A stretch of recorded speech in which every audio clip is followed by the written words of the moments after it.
Hello everyone, welcome to myself, Max MacGillivray from Beanstalk Global. We are transmitting on Facebook, on LinkedIn, on YouTube and our podcast series. We have created this broadcast today because of a very emotive issue that we're seeing in the fresh produce and the fresh food sectors. And I'm going to just go with the headline. Breaking news, perfectly good, graded and packed fresh produce has been dumped in the UK. This was instigated, this broadcast, by a conversation that myself and Tim O'Malley had. Tim, say hello to everyone. Hi, everyone. And we very kindly have managed to secure John Lucy, who's the head of international transport at the Road Haulage Association. John, say hello to everyone. Hi, good morning, everyone.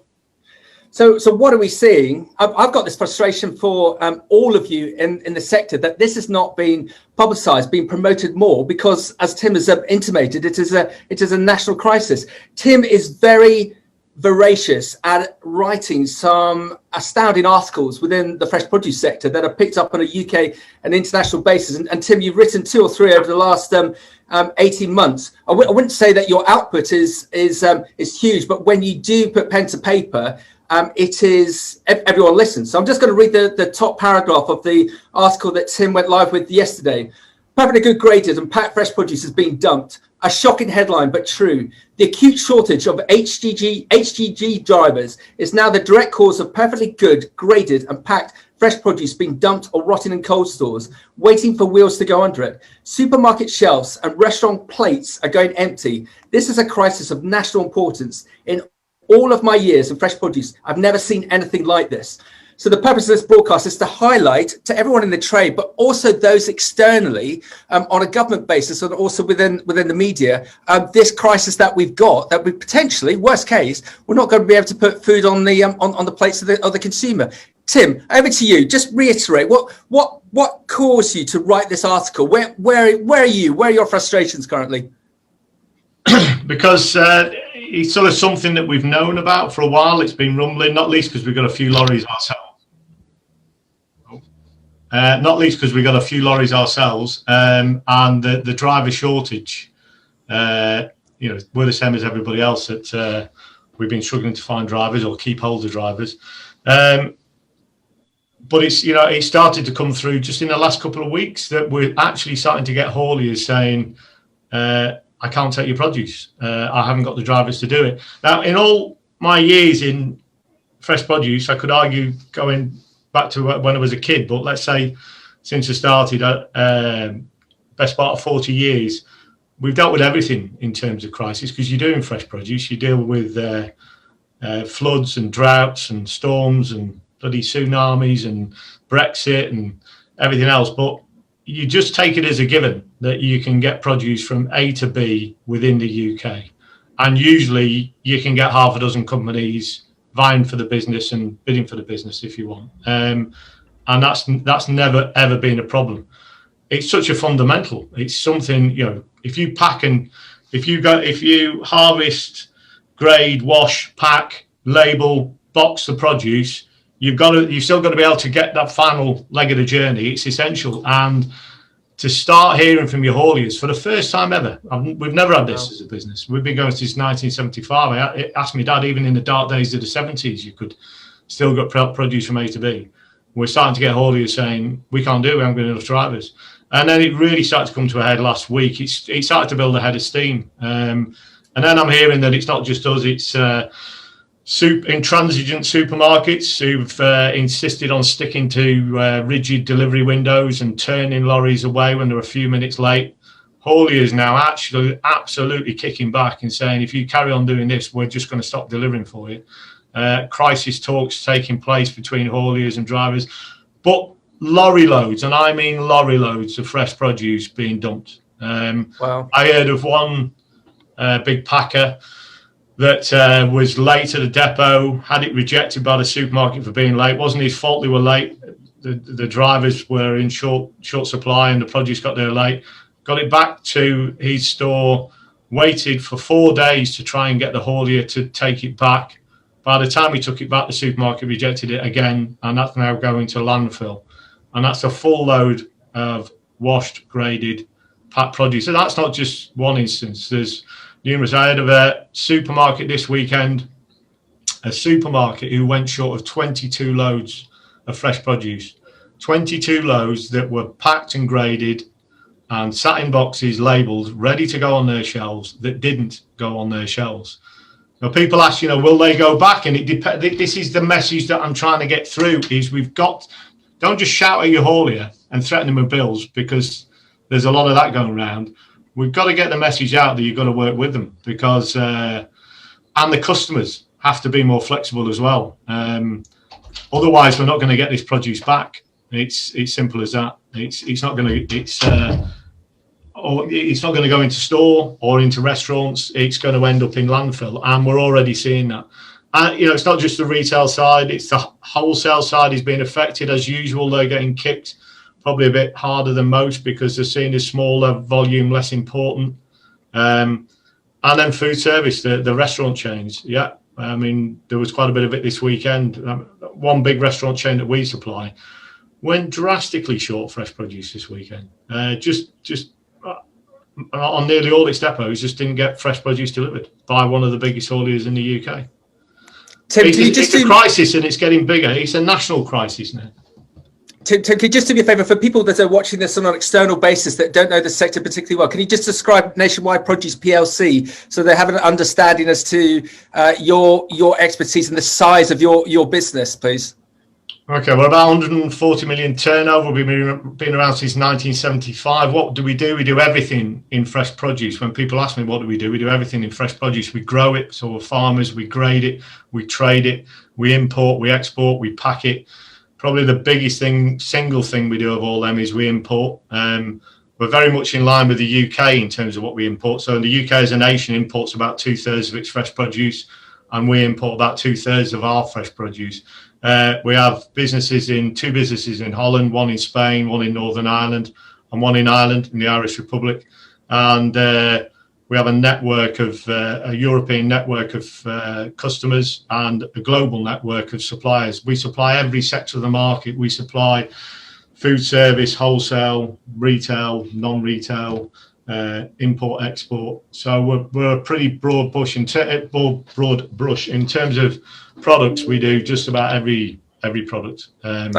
Thank you, Tim. So anyone looking at it, as I said, on an external basis, if you're looking for a litmus paper as to what's going on and an expert within the sector, you only have to look at Tim and his colleagues within Nationwide Produce. And John, just before we come on to you, the frustrations I've got, we've got the likes of Boris Johnson, who is stating that one of the things that he wants to see is the nation eat healthier, because of the COVID pandemic, and on the back of that, we need more fresh produce. Even my mother last night, who lives in Sussex, was saying that when she went into her local Tesco, that the shelves seemed to be very, very bare of fresh produce. And just doing a test with a few other people around the country, they're seeing already that there seems to be shortages of fresh produce within certain supermarkets. And Tim and I have used this expression before in other broadcasts, that we're but 4 missed meals from anarchy. If the UK population cannot be fed for 4 meals, then we've got a serious problem. And that's what I don't understand as to why this hasn't been picked up, this story, because it's of national importance.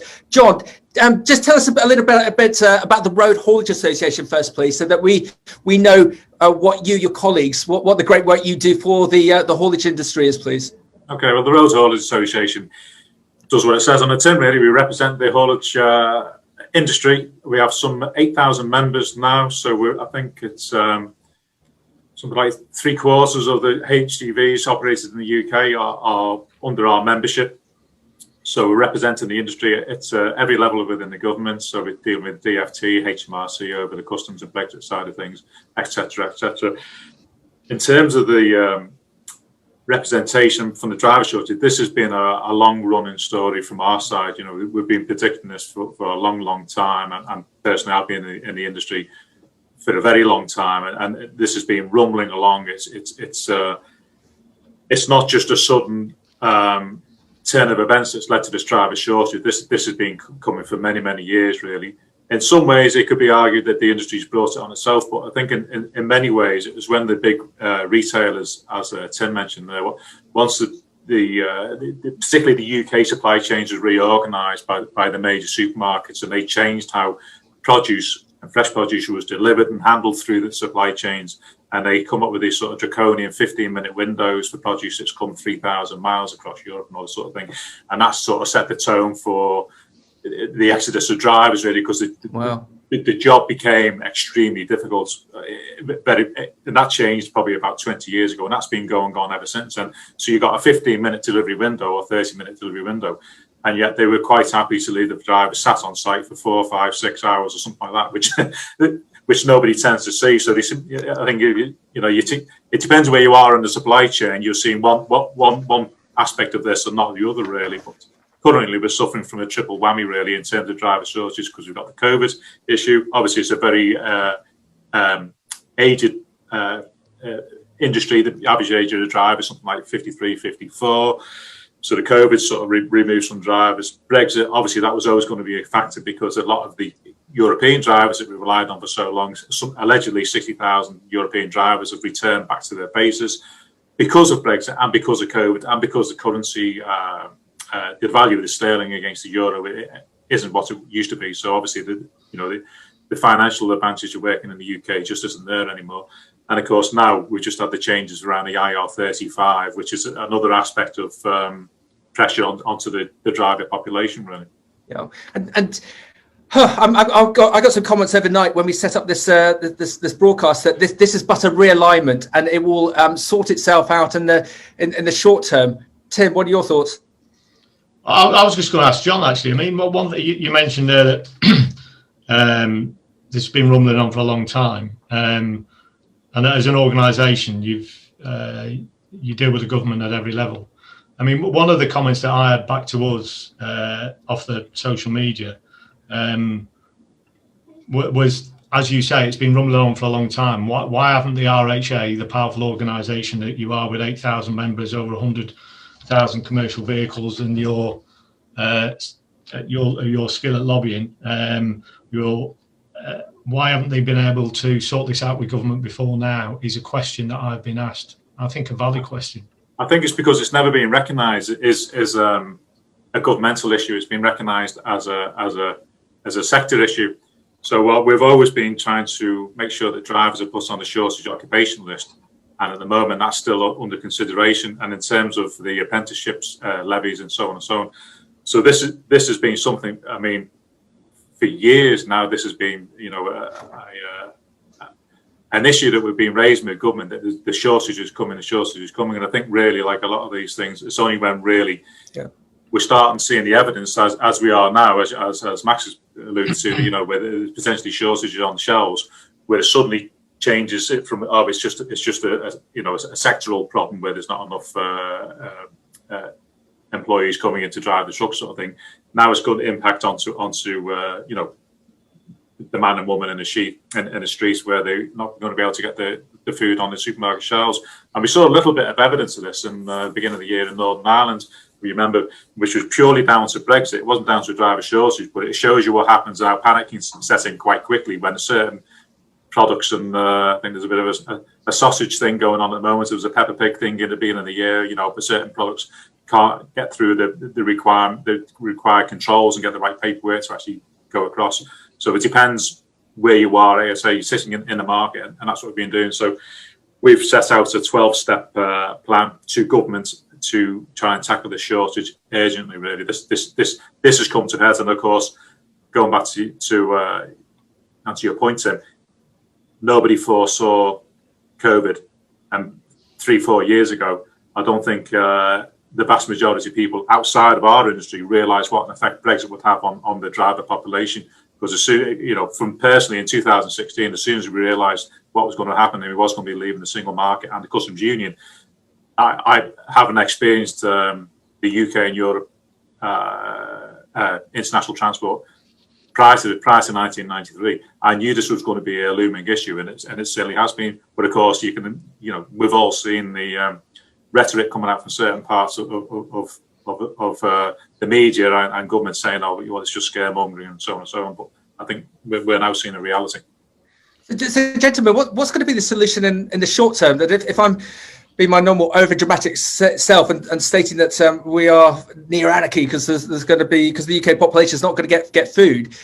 Presumably, government is going to awaken and going to have to create short-term solutions to then create long-term solutions.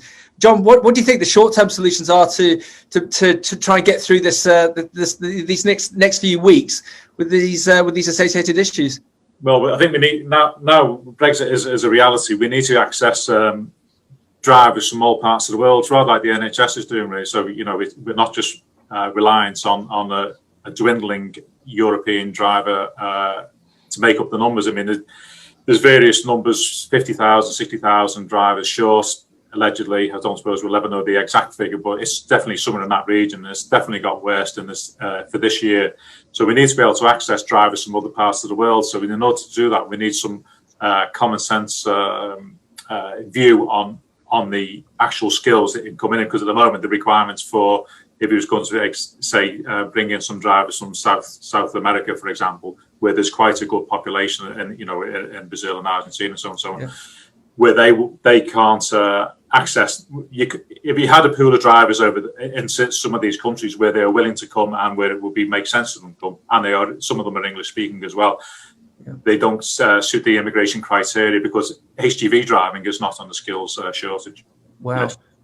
Tim, your views? Well, I think that's an important one. In the new points-based system, you get crucial extra points are available for working in the sector with shortages, and which includes nursing, civil engineering. I sort of understand that. Psychologists and classical ballet dancers. You couldn't make it up, could you? There's a shortage of classical ballet dancers and psychiatrists, but there's not a shortage of lorry drivers. I mean, I would just think that's such an easy win for the government. I'm interested to hear what your thoughts are on this, John. A haulier emailed me yesterday and said the EU has driven driver CPC needs dropping immediately. This one thing has caused drivers to retire prematurely, and many ex-drivers that would like to work 2 or 3 days a week to supplement their pension have decided not to suffer the indignity of spending 8 hours in a classroom listening to rubbish. What's your thoughts on dropping CPC? I think that's probably then asked too far, and it's probably not going to help things at the moment, because that's the CPC is there to raise professionalism within the industry, etc., etc.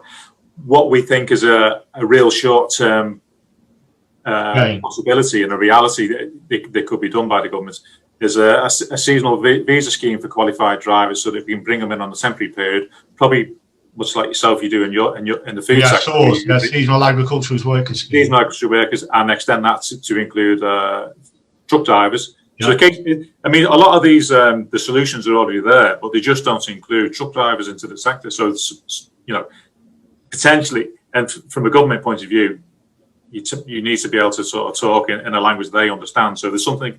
If the seasonal worker criteria exists, it's just a case of adding another, opening up to truck drivers, really. And also, I think there's a really good, because there's so many drivers left the industry, there's a good proposal for launching something called a return to HGV driving scheme, so that many drivers have actually given up the licenses and given up the CPCs, as you say.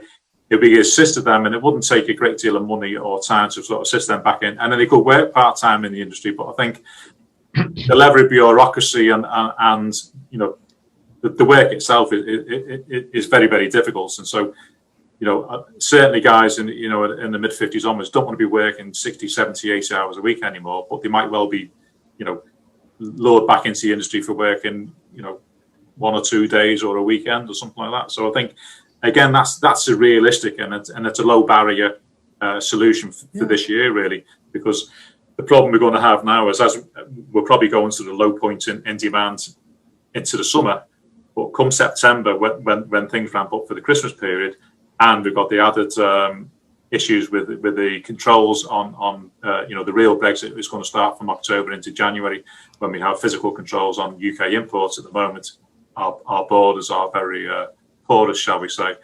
So the controls are only based on UK exports, not on UK imports. So the physical controls on trucks coming in, this is going to have a huge, a bigger impact now on UK imports, and certainly for produce coming into the country at the end of this year. And you touched on tests there. What's happening on on tests. I mean, I'm getting mixed messages off hauliers on tests. I mean, one of our main hauliers says there's been no test of new drivers has taken place over 12 months, which is equivalent to 20,000 new drivers. No potential new drivers have trained for over 12 months due to COVID social distancing rules. Is that right, or is that an example? Are we back on track with testing, or is it still? We're certainly not back on track. Like everything else after COVID, everything is in delay, and we reckon something like 30,000 driving tests got cancelled. But we've asked the government to prioritise HGV driving tests above all else to try and clear the backlog as fast as is reasonable or as possible. Are they doing that? Yes, they are. Yeah, they're looking into it. Yeah, it's been agreed by DFT. It's as you say, though. The frustrating thing is, it takes a crisis, to get them into gear, doesn't it? Is that right, John? Would you say? Well, exactly. Yes, and that's what I'm saying. Going back to your point at the beginning of our conversation, really. Yes, everybody sleepwalked into this situation, really, but it's not been without those of us being flagging it up for a long, long time, really. But again, if it's a problem, you know, if you can imagine the bigger scale of things that we're working with, if it's a problem that affects nationwide produce or affects an RHA member, well, that's not really a big problem in the scheme of the government. However, if you can't supply the food chain, or if we can't deliver your products to the food chain, that then becomes more of a priority within government, and that's probably what we're seeing now. Yeah, right. and gentlemen, if you want to be really cynical, you look at was it a year ago when a professional footballer announced the fact that kids weren't being fed, and the Prime Minister then turned on free food for schools, when there's been government departments have been working for that for years. We've got our Prime Minister who's then entered a debate about a cricket player who posted incorrect tweets from 10 years ago. It does seem to be a very populist government. They do seem to be chasing the vote, and perhaps going back to my theme again, if we don't have food on the supermarket shelves and the customers start to revolt, we might see some action, John, for yourself and the RHA. Yeah, definitely, and that's exactly what we've done, and that's why we've presented this 12-point call to action for the government and to raise this issue at the highest level. And it's being well received so far, but it just needs this little bit of a opening up of some of these issues in terms of immigration and the apprenticeship route into government. Because the problem is, you see, there's very, very few young people coming into the industry at all, which is been decreasing for a long, long time. You're not getting the huge amounts of 21-year-olds put themselves through the test to drive a truck in the first place, because it's just seen as an industry that's unattractive for 20-year-olds, and that has been a continuing problem for a long, long time. Yeah. And John, would you be fairly confident that the bulk of your action plan that you presented to the government, if it sounds like most of it can be just signed off by a stroke of a pen within government, if that can be done, are you fairly confident that this issue that we've got in the short term will get over the speed bump pretty quickly? I wouldn't say I'd be confident it'd be fixed in the short term, because if you can imagine, if we're talking about getting people into the country and into the industry where they need to take tests and vocational tests and do the CPC, this takes time. So if you started with 10,000, 20,000 people in July, we're looking at a good 3 to 6 months before they're ready to actually enter into the industry. So we need to start thinking of we're going to have to probably take the pain this year in this sector, but we need to gear up and prepare for this is going to go away and get things ready this year so that we can eradicate the problem in next year, or certainly reduce the impact. Okay. Have you got that IR35 on your list, or do you think that as in to reverse that policy, or do you think that's too big an ask? I think that's too big an ask at the moment. I don't think that's going to that's just help our arguments, shall we say? Once government has come out with a policy, and that's their policy to clean IR35 up, I think it's pointless, really, as an association asking them to reverse that policy. I'd agree, but I'd agree, but at the same time, it's such a big one, isn't it? Yeah, and I'd say it's a triple whammy this year. It's COVID, IR35, and Brexit, so it's a perfect storm, which caused this crisis. So what you're saying is, this is what I'm hearing. This is going to get worse before it gets better, and as I said, there's no short-term fix. And even if we get some of this list that you mentioned. I mean, that source scheme sounds interesting. Return to HGV driving scheme.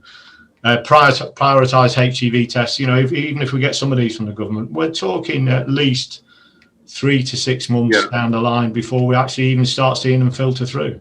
Yeah, and of course, don't forget, a lot of this slack pre-Brexit would have been taken up by some European hauliers. So, the foreign trucks coming into the UK, you could have had them, given them a few national loads before they actually return to the continent. But of course, that's not necessarily the case now because of the restrictions on cabotage, etc., etc. So there's not the amount of, a lot of national loads within the UK were actually carried on foreign trucks under cabotage rules, which has now changed under Brexit. So there's a different set of legislation to work around, which is just, yet again, that's another issue, which is reducing the capacity. And of course, within Europe itself now, there's a lot of legislation coming out which is restricting particularly the Eastern European hauliers and the Russian ones, or the Russian states ones like Lithuania, Latvia, etc., who used to do, in trucking term, tramping around Europe and tramping around the UK, just picking up loads here and there and so on and so on for weeks and weeks on end. That's all coming to an end soon. So they need to return to base every so many weeks for 45 hours. So the entire structure of the European trucking market, if you like, is changing as well. And what we're seeing over here, we're well ahead of it. We are at the sharpest end, but this is also carrying on down the line to other countries. Poland is the biggest country sending trucks to the UK.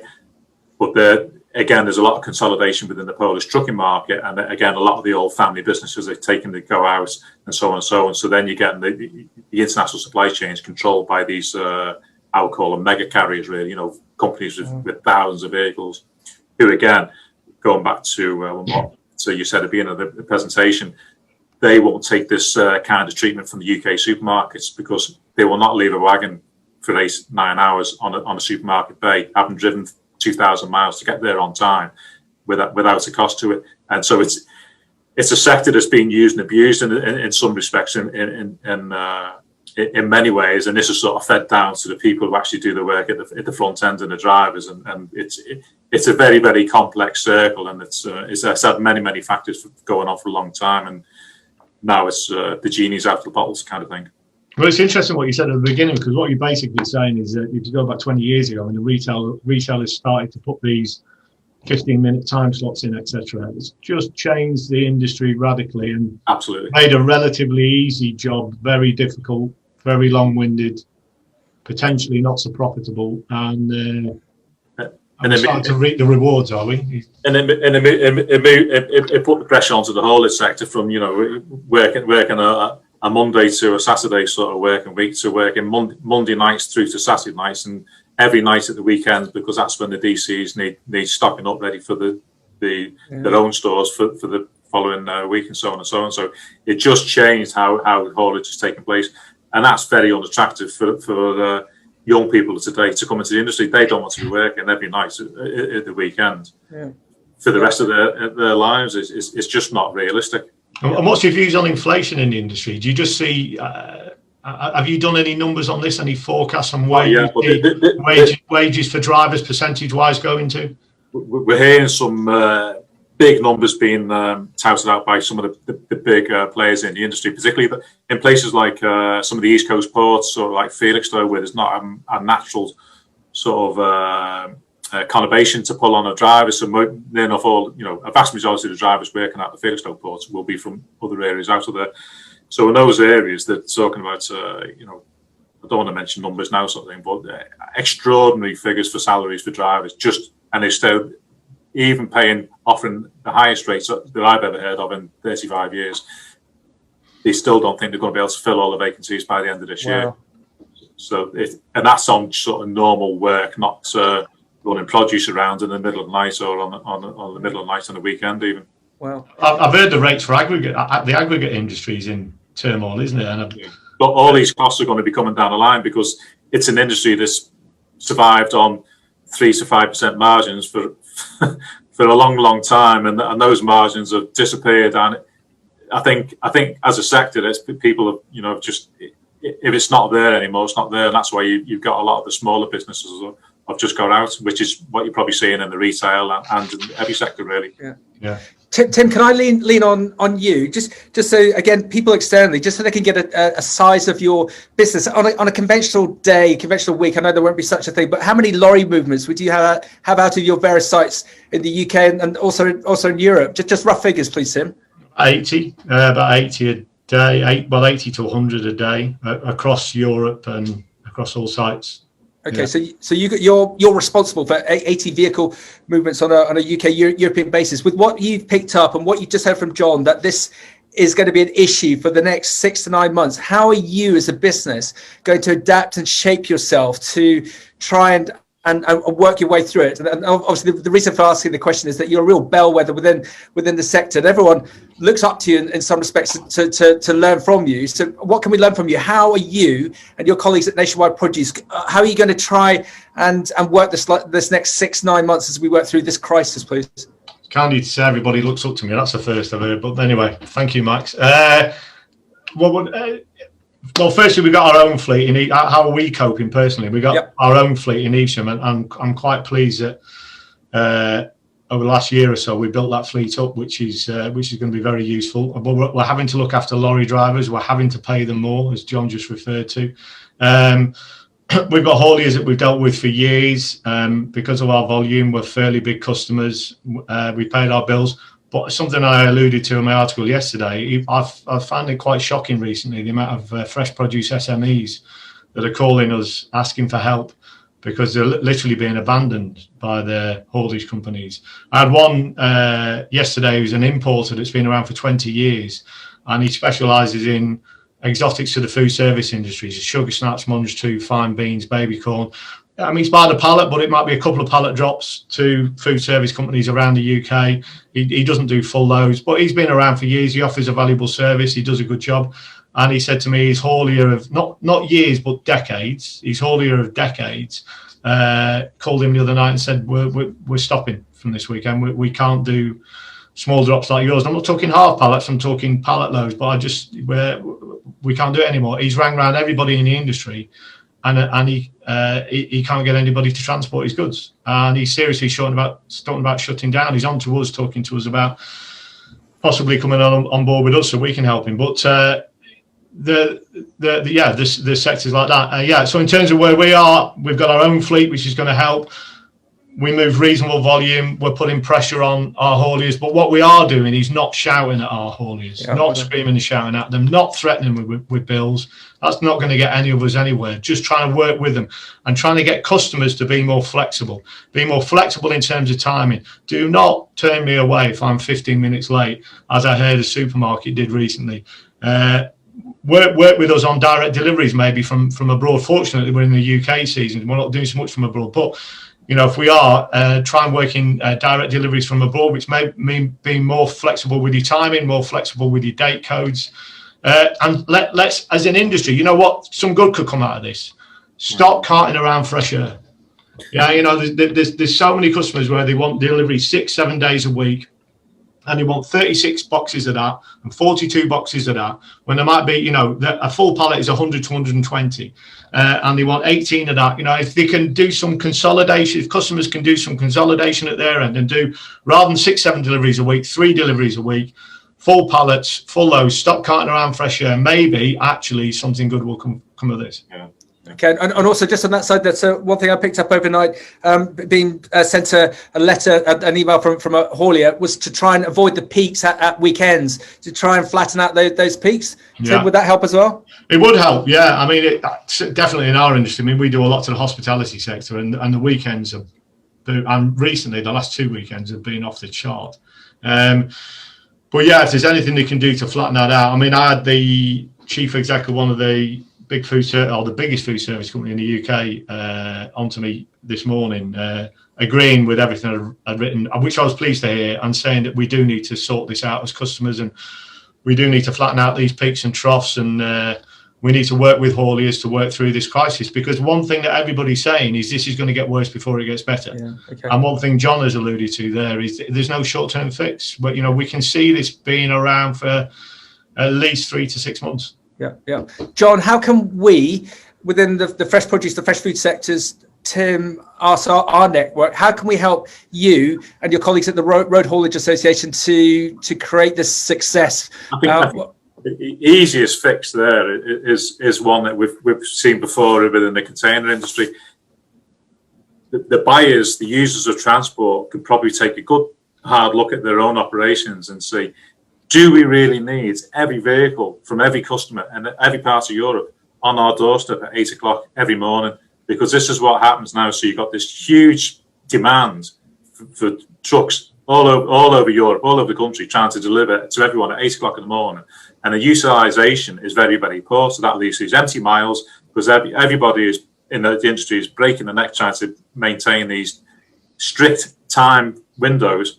And yet the vehicles could be used more effectively, more efficiently, and probably at a cheaper rate to the customers if there's a little bit more flexibility in the unloading or the loading of the vehicles. So you got these sort of massive peaks in times of the day, as well as the peaks in times of the year, really, in demand. And I think of a lot of the users of vehicles. I mean, I've come from the industry, and in my previous work life, we would be moving strawberries from Morocco, of all places, into the larger supermarket chains.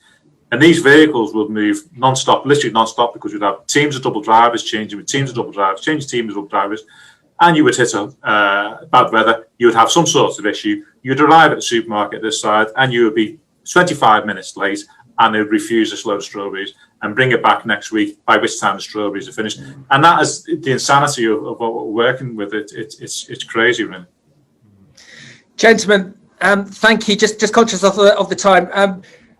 I think we've learned so much today. I think it's been hugely beneficial having Tim on today to speak on behalf of the industry. John, I think it's been great to have you on representing the Road Haulage Association. It feels like there's got to be collaboration. And Tim, just to steal your phraseology, that you can't beat up your hauliers. You can't be sending them bills. You've got to work with them as we work through this crisis for the next 4, 6, 9 months. And it's great that John and the Road Haulage Association sound like they've got their proverbial hands around government, but government needs to listen. Otherwise, we are going to have this issue that we are going to have empty shelves. But yeah, gentlemen, don't you think that there's always a positive from a negative if we can get through this? And we will, because we've all been in situations like this. And crikey, if we've all survived the pandemic, we can survive this. But there will be the likelihood that good can be created from this appalling situation to the benefit of the ultimate consumer and the retailer and the Road Haulage Association's members, and also the fresh produce side. Gentlemen, just to summarise, Tim, what would you like to see? When we get through this, looking for this positive from a negative, where would you like to see this area in, say, a year, 2 years time, please? Better working practices. And I think there's nothing like a short, sharp shock, is there? Yep. There's nothing like this, because I've never seen anything like this, where you can't get produce from A to B in the UK. Literally produce going to landfill, good, packed, class 1, graded, washed, packed produce going to landfill because you can't get wheels underneath it. And that is that short, sharp shock.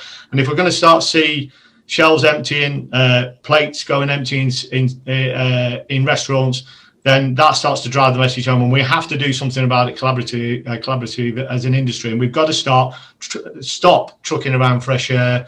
The retailers have got to be more flexible. This turning away a lorry because it's 15 minutes late. Do you know what? I know of one haulier who was actually served notice on a retailer. I mean, that was almost. You couldn't believe that before. All the major hauliers scrapping for retail business, but I know of one haulier who said to a retailer, right, forget it, I'm out, and has pulled out of supplying them as a result of this crisis. Now, if we see more things like that, then hopefully people will start getting better working practices. And as regards working together collaboratively, before this meeting, I had a quick chat with John, and we can work well together because he's a fellow Evertonian, God bless him. Excellent. John, where would you like to see this? What's the positive going to be from this negative a year, 2 years out, please? I think it's obvious. I mean, from what we've all been through personally and as an industry for the last 12, 18 months now, the risks in these supply chains are so fragile. And I think we need to have everybody in the supply chain needs to have a good hard look at their operations. We do need to work and collaboratively with the shippers, with the receivers and all the rest of it. There's some really, really onerous practices being put upon the haulage industry, which has made it unsustainable. This has been looming, and this has been sort of self-imposed by the users of the hauliers, I suppose, where they've just got this impossible ask for absolutely minimal returns for the industry. So the industry has got no fat to live off, sort of thing. So there's no deep pockets in the haulage industry, really. So it's a very fast moving and it's a very susceptible industry, really. But by that same token, it can adapt very, very quickly. And I think we need to probably look at this and design a more sustainable haulage sector, really. And Brexit will probably throw that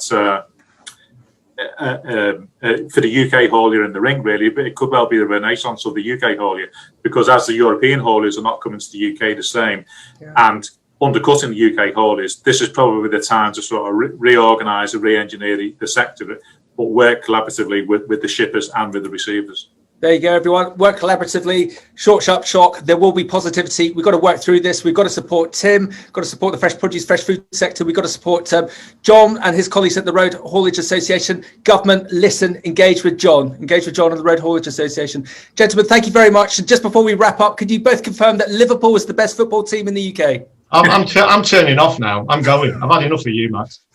Two Evertonian supporters. What do you expect, gentlemen? Thank you very much. Let's knock this out of the park. I'm sure that good will come for this. And thank you very much for your time, John. Thank you very much for your time, Tim. Thank you. Bye. Thank you.